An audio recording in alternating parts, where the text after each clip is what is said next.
So is this like a therapy session? Oh. If I start bawling, don't be busting out. I see your face over there. Yeah, so, and then I got on the bus. You ever see them hippies and they grow their armpit hair out?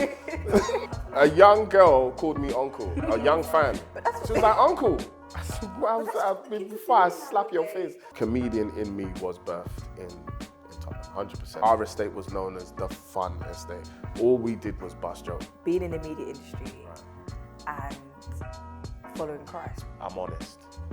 I'm honest with myself, honest with my wife. And my pastor, we have a great relationship. We always meet up. So do you think you'll get to a stage where you're not swearing? I hope so. This mother... Highs and lows of comedy, mentally. I don't know, I think I got tired. He ain't there yet. And so I got stuck and I got discouraged. Traveled all the way to Bath, did 5 minutes, and then came back. Just like that, everything changes. I'm on Gogglebox. I gigged with Dave Chappelle. That picture should be on my wall. And once I did I'm a Celeb, that kind of solidified me as a household name. When I walk on stage, I do my first joke, and the roar of laughter hits you. It's just like, and breathe. I love that. Hi everyone, I'm Shar George. I'm a psychotherapist. Thank you for joining me in today's episode. If you are new here, don't forget to like, comment, subscribe, and share this video with anyone who you know needs to hear these conversations. If you're looking for a therapist or you want to join my community, I will leave everything in the description bar. Thank you for joining me and my community in making wellness a daily practice. Let's get straight into the episode. Okay, cool. Thank you for coming today. How are you feeling? How's life? Life is good. Life is good, yeah. I'm happy. Genuinely, I'm genuinely happy. Tired, because I have 2 children. Just had an 8-month. Just had another child, so she's 9 months now. Oh, baby. And so I'm very tired. Other than that, I'm cool. What's it like being a dad? I love it. I absolutely love being a dad. It's the best thing. Having people call me dad or just get happy when I walk in the house. That's the best thing ever. I love it, yeah. Do your kids laugh at your jokes? Well, your son, does he laugh at your jokes? Yeah, he does. My son laughs. He doesn't get them, but he just laughs because he wants to be me, so he thinks he's funny as well. Oh, that's cute. Do you like the fact that your son looks at you and he laughs and he's inspired by you and he wants to be like daddy? Yeah, I would love for him to be a stand-up if he wants to be. Yeah, if he wants to. Would you, if he was showing an interest in that, would you kind of? Absolutely. And I think I'd be the best person because I'd push him way more than anybody pushed me. You, yeah. You know what I mean? So I think he'd be way better than me if he ever became a comedian. You know what I mean? Yeah. Talk about your career, comedian. Babatunde, it feels surreal to have you here. Really? Because I see you on my TV screen, and I'm like, this guy is a legend. You're so funny, you're so authentic, and you're sitting here with me today. I'm so grateful to have you here. Thank you. I'm not like big like that, but thank you. No, but you know what it is as well? When people are doing great things, sometimes they don't see it, and it's for others to see in them, to pour into them, and to tell them, you know, this is your gift, this is your passion, this is your, you know, you love this. It comes natural to you. But when we're watching you on the TV, we're like, this guy is phenomenal, you know? Thank you. How is comedy now for you? At the moment, if I'm being honest, it's great, but it's one of those things where it's like, oh man, now it's a job. Now it's a job. Before it was a lot of fun when I first started out. But now once it transforms into this, or transitions into a job, it's like, okay, what do I do? You feel more like a machine because you have to constantly pump out jokes and stuff like that. And you have to live life to get those jokes. So it's a bit hard. Wow, two things I want to touch on there. Oh God, you've dissected me already. Jeez, watch, I'm gonna start. I never knew that. No, not early on. Not early. It's too early for that. It's too early. So the first thing is, how did you manage from something being a hobby to it being a job? How did you mentally manage that and get yourself into that position where, okay, I now need to start taking this seriously. Yeah. It's a career. The checks are big, you know. how did you transition? Because a lot of people find it difficult where, you know, you've got a hobby, you love it, you're just doing it for the passion and I love this. But then when it becomes a career, it's like, oh, wow, it's business now, it's finances now, you know? How did you? I got good management. Me and Mo Gilligan and Eddie Caddy, we have the same manager. And so she kind of set things up in a way in which basically she set our lives up. She didn't do it for us, but she guided us in terms of in that realm. So I had to kind of take it seriously. It is a business. And she schooled us on the game and how it's going to go and things like that. So I owe my manager, Polly, I owe her a You lot do. of credit. I always hear Polly. I'm always hearing Polly. Yeah, I love that. Well, I have to give her credit because even with finance, when I got my accountant, she was just like, listen, you're not just gonna have money going into your account and you don't know none of it. You're gonna learn this stuff because it's not that people are gonna cheat you. So it's one of those things whenever we go to a new level, she sets us up in a way in which we understand what's going on. We know the business, we know the game, we know everything inside out. So we're never left questioning what's happening, where's this check, what's happening with this, tax, like everything. Like she's literally set our lives up. So I love that. And how does it feel going from different stages in your career? Scary. Okay. Very scary. Because I remember the first time we had a meeting and she sat me down, she was just like, this is going to happen, this is going to happen. I was thinking, this woman's crazy. I was like, everything you're saying, that's not going to happen. Within a year, I'm on Gogglebox. From just going up and down the country doing open mics, getting my name back out there. But you're not just going around the country, you are a talent. Yeah. Okay. So I hope you know But that. No. But what I mean is in terms of stand-up, because you have to get into clubs. You have to it's almost like an audition. You get like 5 minutes or 10 minutes to show what you can do, and then you can get into all these clubs. And so that's my first year coming back into the game and signing with my management. She kind of she put me all over the place. Go here, go there. I remember I traveled all the way to Bath. Traveled all the way to Bath on train, did 5 minutes, and then came back. Or tried to go back, and then the trains were just like, you ain't going back, you staying in Bath. and I was like, I remember when I eventually did get home, I was just like, did I really travel all that way to do 5 minutes? But it was worth it because I got into all these clubs around the country.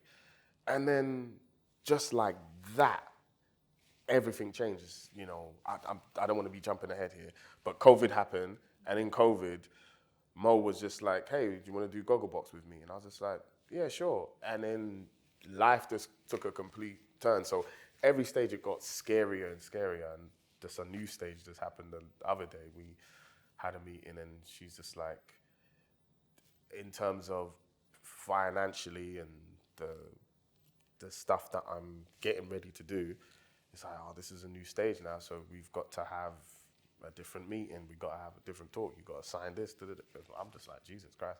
And I was just like, am I ready for all of this? Sorry, I'm doing a lot of talking. No, it's fine. So I love it when people talk because it's nice because I can kind of like, you know. Yeah, pick us apart. How are you dealing with the fear then? Because you're saying it's fearful. How are you managing that fear? Because the media industry is a big industry. And when you're going from height to height, it can get fearful. You're stepping outside your comfort zone. How are you managing that fear? I jump into things a lot. So I think I'm like very scared, but then my actions show me that you're not scared. You're braver than you give yourself credit for because you always jumping into things. Prime example, I'm a celeb. They asked me 3 times. I was just like, I'm not doing that. First time they asked me, I was just like, you must get out of my face. I'm not doing it. Like, no. Then they came back and I was just like, I told you I'm not doing it. And then they were just like, come and have a meeting with us. I had the meeting and I told them the reasons why I didn't want to do it. And I was just like, look, I'm scared of this, I'm scared of that, scared of all these things, I don't like heights, blah, blah, blah, blah, blah. They were just like, you do realize you're selling yourself to us? I was just like, oh, God. And then I had to think about it. And then they asked me again. I said, all right, cool, I'll do it. And then whilst doing the show, all the tasks and trials that I had to do, I was just jumping into it. And I was just like, I need to give myself way more credit. I'm a brave person. But I hide behind fear. Yeah. So to answer your question, that's how I always deal with fear. I'm always just going, okay, cool, let's just do it. So it's almost as if you have a battle within your mind. Yeah, 100%. Right? So it's like that inner critic Yes. that's telling you no. Yes. What does your inner critic tell you? It's imposter syndrome. Okay. You're going to get found out. You're not good enough. Okay. Yeah, 100%. And would you say you're still struggling with 100%. I think a lot of people struggle with that every day. But yeah, I definitely struggle. Even I'm writing my new hour now, and I'm just like, man, ain't nobody gonna come. Like, and that's just, just natural fear. But when I list and look at all my achievements, I'm like, whoa, I did that. Like, live at the Apollo, 30,000 tickets, first tour, this and that. Da, da, da. I'm like, right, I did all these things. But once I do it, it's gone. You know what I'm saying? I don't dwell on those things. So, yeah, I'm always criticizing myself. I love that. And when you look back at the incredible things you have done, how does that make you feel? Does that balance out the? I wouldn't say it balances out, but it's cool to look at. Yeah, it's really, really cool to like reminisce on certain things. Like I'll look at pictures of me doing live at the Apollo, and I'm just like, man, I always wanted to do that. I was like, oh, I did it. I'm like, damn, that's just cool. But there's nothing. I don't think I have a lot of stuff around my house to remind me. Yeah, of your achievements. No, I've got a plaque for my tour, but that was given to me by Live Nation. But I hung that up, and that's cool to look at sometimes. But like everything else, no. Like I gigged with Dave Chappelle. That picture should be on my wall. So why is it not? It's not on my why is it wall. not on your wall? I don't know. I have So then no idea. so then how can you start to implement these great achievements and put them in your home? I just need to start putting things up. But then I feel like when people come to my house, they're going to be like, well, kind of thing like you show off. I'm not showing off, but yeah. Maybe you can have like a picture wall. I think So it's kind of like part of the decor of the home. It's like, you in pictures and... Bigger than the one with my child. Me and Dave Chappelle, and a tiny picture of me and my son, just like, yeah, and him. But okay, what would you say to your son if he said to you, he has imposter syndrome and he feels like he's going to be found out and he's going to be a fraud? What would you say to him? To be fair, I'll be able to give him a lot of advice on that, because it's a massive struggle. I'm not gonna lie. I'd be able to point him in the right direction, some good books to read or to listen to, audiobooks and stuff like that. And Any examples of the good books? Imposter syndrome. I forgot by who. I'm terrible with names for books. I'm sorry if people, you want your book promoted. I'm the wrong one, but I listened to the book Imposter Cure. Okay. Yeah, Imposter Cure. And it was a great book. Didn't really solve anything, but it was good to listen to. And I did take a few good points from there. But I don't believe it completely goes away, especially with every new challenge. So stand-up, there's a challenge there. But then if I have to put on a different hat, presenting, like when I did the Mobos, then it was just like, okay, now I've got to battle that. But you're not just battling being a good presenter. It's how you're dressed, how you look, this. It's all these things that get into your head. And then another hat is acting. And when you get into the acting space, it's just like, okay, now I'm up against all these, actors that are like veterans and stuff like that. So it's, varies. Mm-hmm. Being a Christian, Yes. how do you manage the lifestyle of being in the media industry and following Christ? That's what we're here to do, right? We're here to follow Jesus and be like Jesus. 100%. How do you balance that? Because in the media industry, it's a secular industry, right? And we can get influenced by certain things we see. Talk to me about that, because I know you've spoken about that, but share with us, how are you balancing that? It's very hard. Yeah. What's been hard? I say language more. Okay. Yeah, language. I don't like swearing, but sometimes you find yourself swearing. I find myself swearing. Is that when you're doing comedy, or is that when Yeah. you're around? Yeah, when I'm doing comedy. So there's that. And I've spoke to my pastor about that, and I'm just like, my bad. But I keep slipping sometimes, you know, F-bomb or S-bomb might just come out or something like that. And I'm just like, I'm working on that. But I think how I deal with it, I'm honest. I'm honest with myself, honest with my wife, honest with my pastor. The people that that are accountable for me. So my pastor, we have a great relationship. We always meet up maybe every fortnight, and we'll just talk about everything I'm doing, challenges I'm facing, and how to deal with them. And then he'll give me like scriptures to look at. Sometimes he'll give me a book to read, or even on the Bible app, there's like little plans and little things that you can read and follow along with scripture and stuff like that. So yeah, I'll do stuff like that. So. Do you have a favorite scripture? No, Don't know. I don't have a favorite scripture. No. Okay, so you like all of them. I like the Bible. That's the whole thing. Yeah, I don't have a favorite scripture. So do you think you'll get to a stage where you're not swearing, or is that? I hope so. Okay. Sometimes people do stuff that annoys me. I'll be like, this mother, you know? Yeah, no. I think for me, I will swear in patois. Okay. I feel like when I'm Gives saying, it more bass. Yeah, it gives it more like vengeance. And then my mum will be like, stop swearing. I'm like, Yeah. that's not swearing, but it's like, it is swearing. But Yeah. you're just swearing in another language. You're still swearing, but it's just in another language. You know, and I guess no one's perfect. No. You know, we all And that's we all another make thing. our mistakes, right?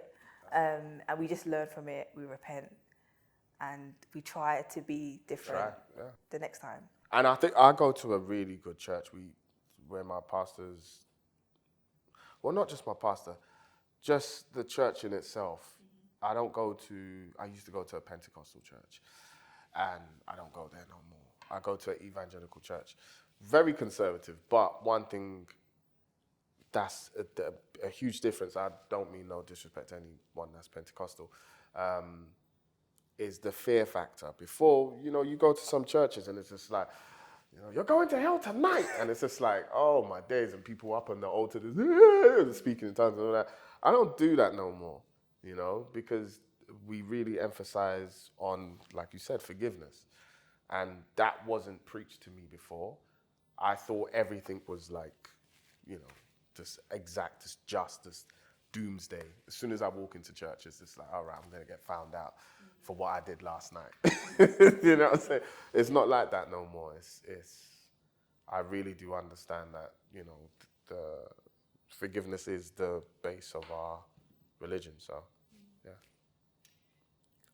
I find it easy to forgive myself is what I'm trying to say. Do you find it easy to forgive others? I do. Okay. But, there is a but, sometimes people do stuff and I'm just like, man, this is going to take me quite a while to get over. So I forgive you, but just stay out my face, basically, for a bit, please.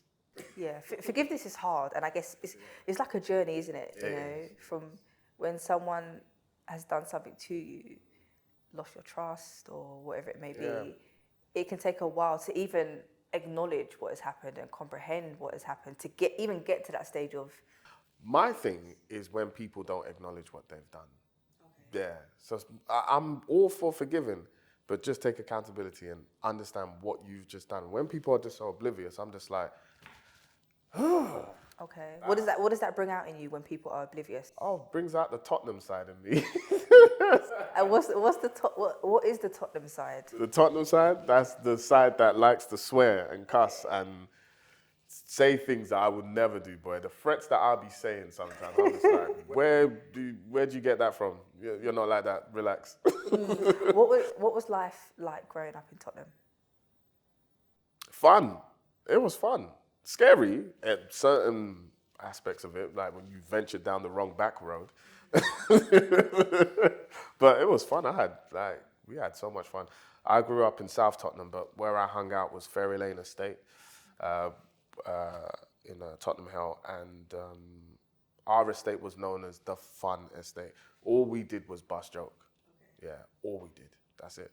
You know, so girls would come from other estates to our estate just to have fun. And so there was a lot of roadman that would just say, yeah, this is my girl. She was on our estate laughing. Yeah. And how was Tottenham? Well, you know, we often hear that your environment shapes who you are today. How has Tottenham shaped you in any way 100%, today? How 100%. how would you say? I think the comedian in me was birthed in Tottenham, 100%. And not just me. So you're aware of the presenter Poet? Yes. Yeah, so we were childhood friends.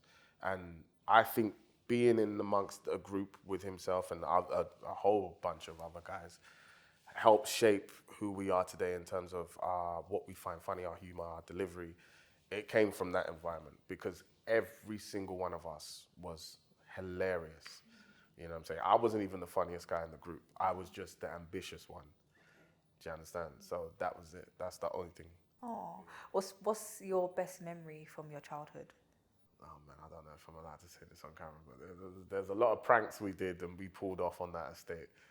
Yeah, I don't know if I don't think I could say this. A lot of them, a lot of them, yeah, a lot of them required someone else getting hurt, which I don't. But you're a changed man. Yeah, I'm a changed man. This little kid's in it. But man, we did some stupidness when we were young. But when I mean laughed, like belly laughing, like I remember once my friend Kevin made me laugh so much.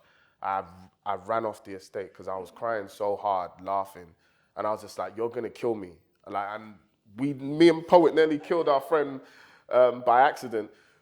He had an asthma attack. So we're there busting joke. We don't even know. He's on the floor. We turn around. We're like, oh, snap. And this guy's like, and we're like, oh, snap. Had to quickly run and get the asthma pump. And it was mad. But that really happened. Yeah, nearly killed our friend. That's funny. That's really funny. But I like the fact that you said, you know, you weren't the funniest, but you were the most ambitious. So talk to me a bit about your ambition and how that led you to becoming the comedian you are today. Yeah, so from young, I always wanted to be a stand-up. Didn't know how to get into it, and if I did, I would have probably done it earlier than 17 is when I officially started. But I would have done it earlier had I known. Mm-hmm. But my ambition drove me to like ask a lot of questions, and I remember at the age of like 16, I just started writing jokes. You know, I was just like, oh man, I really want to be a stand-up. Started writing jokes every single day.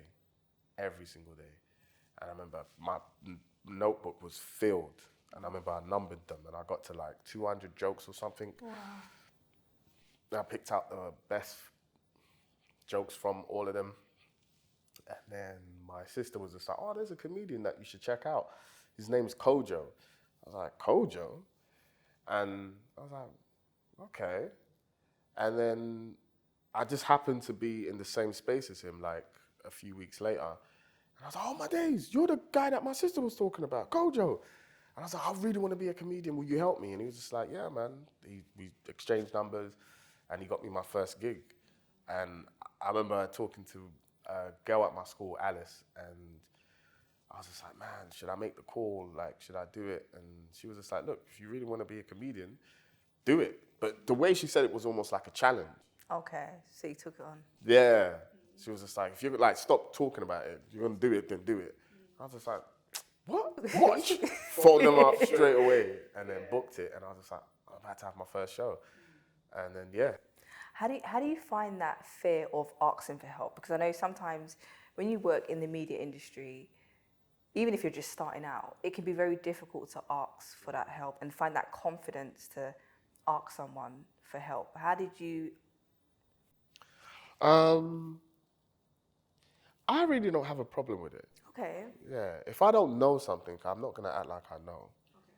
You know what I mean?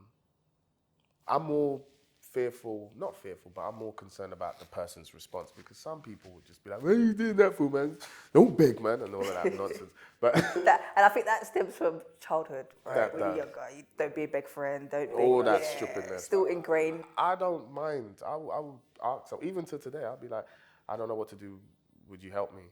And so with asking Kojo, it was just a thing. My goal took over. It was just like, I want to be a comedian. So that was my objective. So it was just like, I remember I just went straight up to him. I was just like, hey, my name's Babatunde, I want to be a comedian.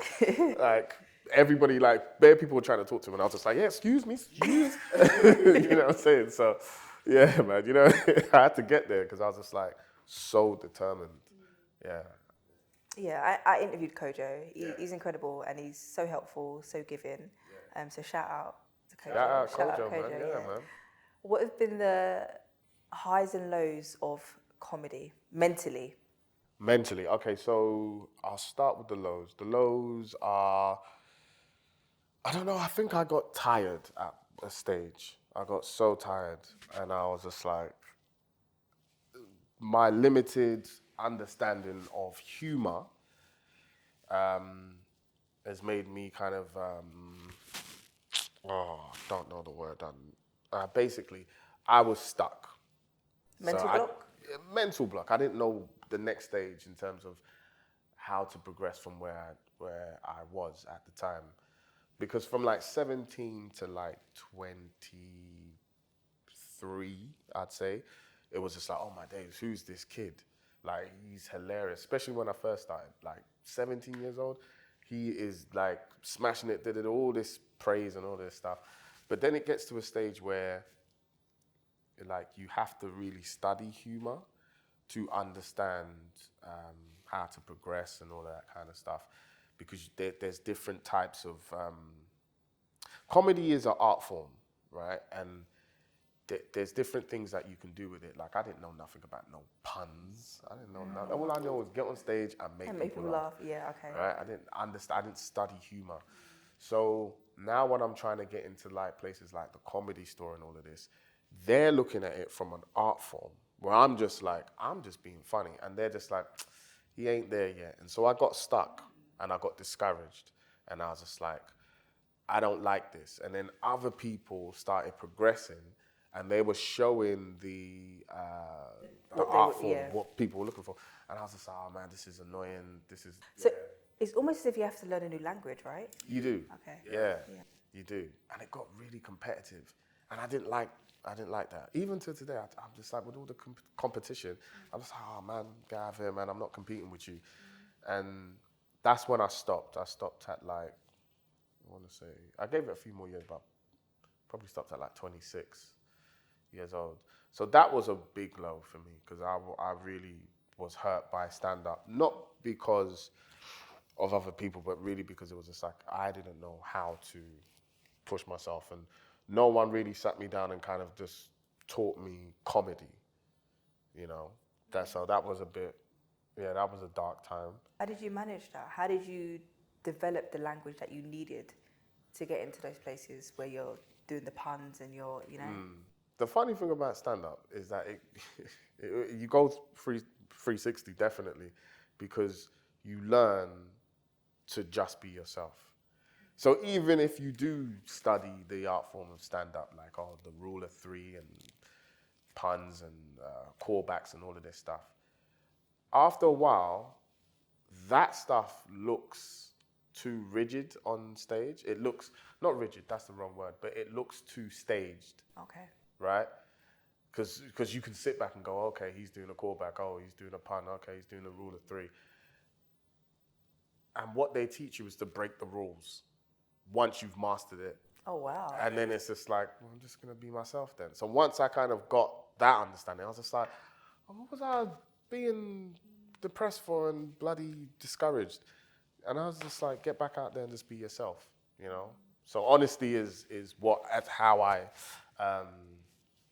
defeated that whole saga in my life, yeah. And what about the pros? The pros, oh man.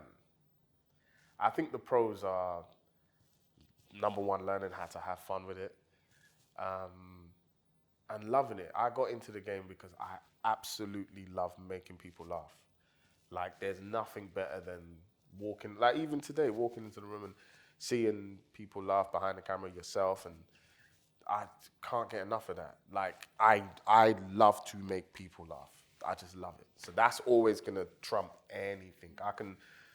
all the achievements that I've had, where it's just like, okay, yeah, you sold 30,000 tickets, you've done Live at the Apollo, done all this great stuff. Nothing compares to when I walk on stage, I do my first joke, and the roar of laughter hits you. It's just like, and breathe. I love that. Yeah, that must feel so fulfilling, especially when it's your gift Yeah. and you know this is your purpose, this is what you're called to do, and you're just living life, doing your gift and enjoying it. Yeah, absolutely. You spoke about depression. Briefly, but I wasn't. Yeah, okay, go on. Okay, you mentioned it. Yeah, I mentioned the word. You mentioned the Oh word. God, there we go. Yeah, all of that. Nah. Is that something you've struggled with in the past? Yeah, and it was definitely. I don't like blaming others, but it was the competition element Okay. of acting and also stand up. I do not like to compete. I feel like there's room for everybody, and it really jars me when my peers, my comedy peers, or even my actor peers are competing against each other.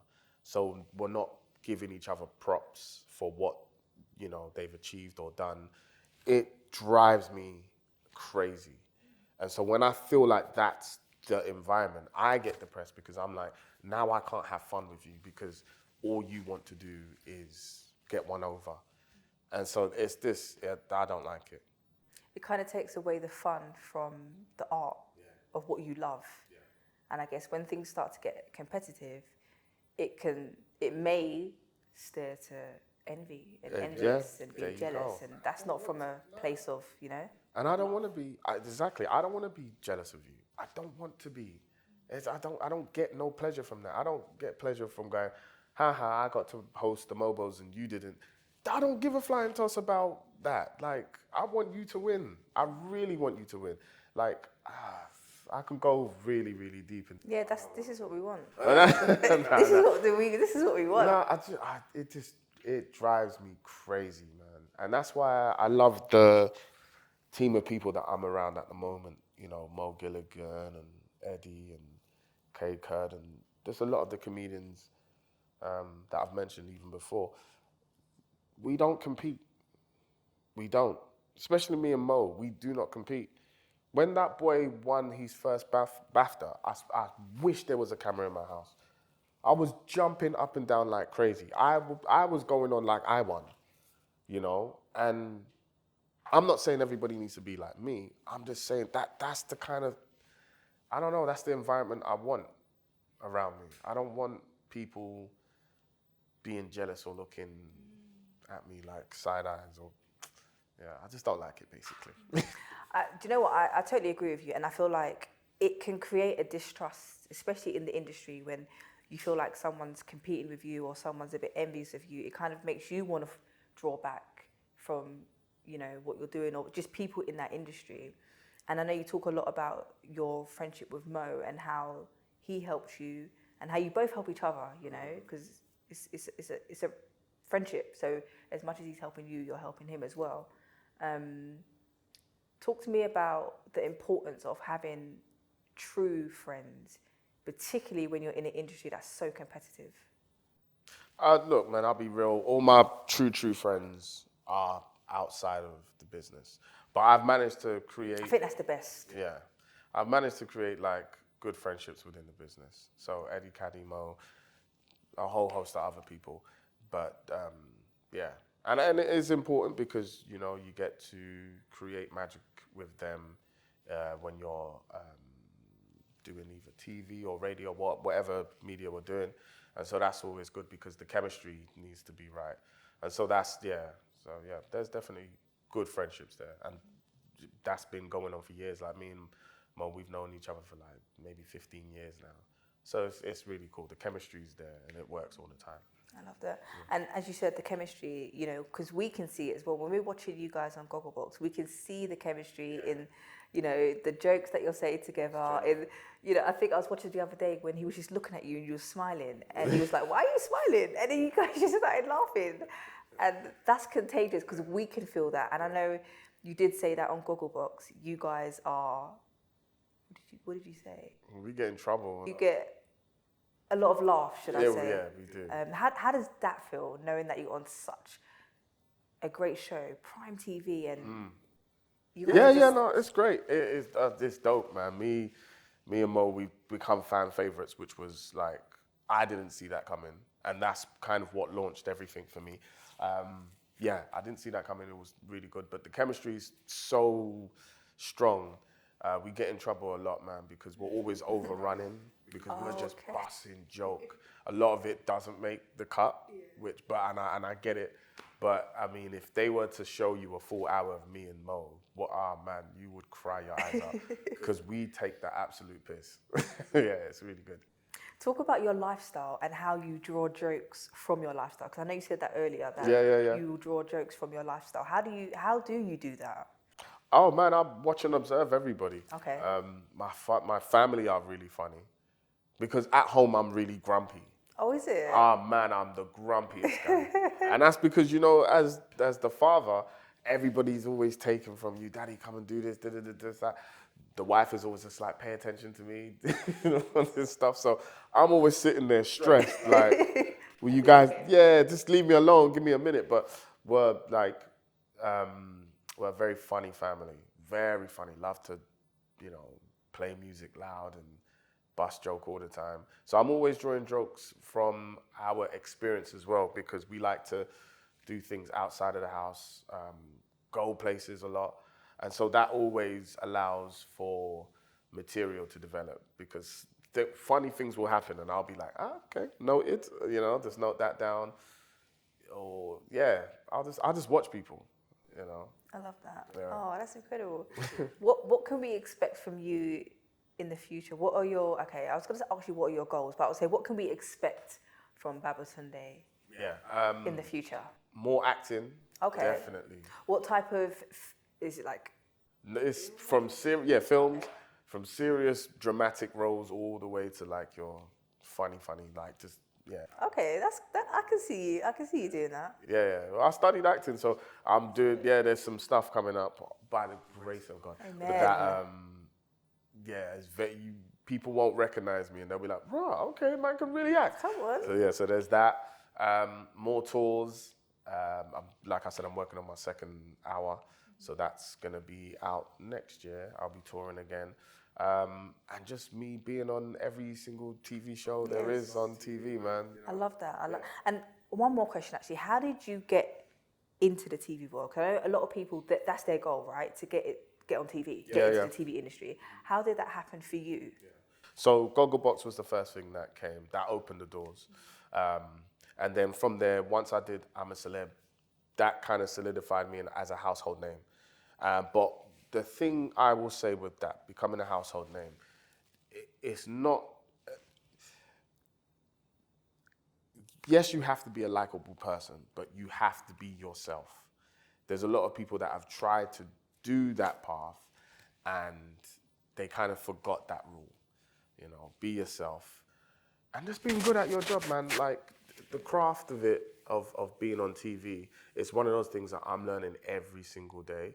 I make a lot of mistakes, but I speak to people, like I'll speak to like Joel Dommett, I'll speak to Mo Gilligan, I'll speak to people in the industry who are way more experienced than me, and I'll ask them questions. I'll be like, oh, you've done this TV show, how do I go about it?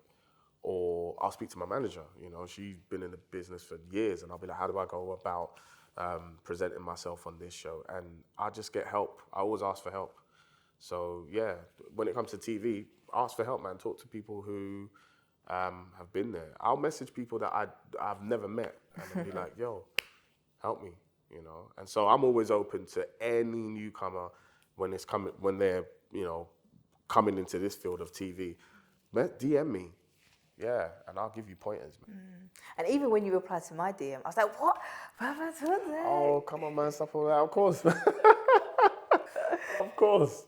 Yeah, now I'm reachable, man. People see me on my Your high DMs street. are going to be flooded now. I know that, but people see me on my high street, just walking there. And I remember one woman, she was proper screaming, oh my God, Babatunde! I was just like, you must be new in this area, bro. I'm always about. Yeah, man. I love that. I love that for you. And I wish you all the best in your career. Thank you very I much. want to see you on TV more and more. You're so authentic, you're so humble, and it's been a pleasure. It's been a pleasure talking to you. Do you have a question for me? If you don't, it's okay, but... Yeah, what was your most darkest, deepest days? Part 2. Oh, thank you so much. That was amazing.